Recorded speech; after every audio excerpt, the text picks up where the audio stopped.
5 minute wait ചെയ്യാമോ? ഞാൻ അസലൊരു vegetable biryani ഉണ്ടാക്കി തരാം. ഒരു കോഴിമുട്ടയ്ക്ക് എന്താ വില?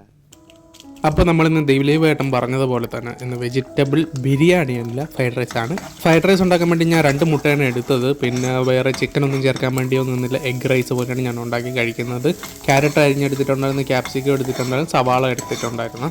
ഈ ഒരു ഐറ്റങ്ങളെല്ലാം കൂടെ ഉണ്ടെങ്കിൽ നമ്മൾ മെയിനായിട്ടുള്ള ഒരു ഐറ്റമാണ് റൈസ്. അതും കൂടെ ചേർത്താൽ നമുക്ക് എന്തായാലും റൈസ് രൂപത്തിൽ കിട്ടുകയുള്ളൂ. മസാല ഐറ്റങ്ങൾ ഞാൻ എൻ്റേതായ രീതിയിലുള്ള പൊടിക്കൈകളാണ് ചേർക്കുന്നത്. ലാസ്റ്റ് കച്ചപ്പും കൂടെ ചേർത്തപ്പോൾ അടിപൊളിയായിട്ട് കിട്ടുമെന്ന് എനിക്ക് നല്ല പ്രതീക്ഷ ഉണ്ടായിരുന്നു. റീൽ കണ്ടുകൊണ്ടിരിക്കുന്നതിൻ്റെ ഇടയ്ക്ക് തമിഴിന് ഒരു അണ്ണാച്ചി ഇത് ഫ്രൈഡ് റൈസ് ഉണ്ടാക്കുന്നതായിട്ട് ഞാൻ കണ്ടു. പിന്നെ എനിക്കെപ്പം കഴിക്കണമെന്ന് എനിക്കൊരു കൊതി തോന്നി. പിന്നെ ഇവിടെ സാധനങ്ങൾ പരിമിതമായിട്ടുള്ള സാധനങ്ങളും ഉള്ളതുകൊണ്ട് ഞാൻ പെട്ടെന്ന് ഉണ്ടാക്കി കഴിക്കാമെന്ന് വിചാരിച്ച്. ഗ്ലാസ്സിൽ ഒഴിക്കുന്ന ഐറ്റം കണ്ടിട്ട് വേറെ ഒന്നും വിചാരിക്കരുത്, വൈനാണ്. എന്തായാലും ഫ്രൈഡ് റൈസിനോട് നല്ലൊരു കോമ്പിനേഷനും കൂടെയാണ് വൈൻ. വേറെ ഒന്നുമല്ല, ബർബറി എന്ന് പറഞ്ഞ വേറെ എന്തോ ഒരു ചെറിയ അതിൻ്റെ ജെറിക്ക അങ്ങനെയാണോ, പല പേരുകളും എനിക്കറിയത്തില്ല അതിൻ്റെ ഒറിജിനൽ പേര്.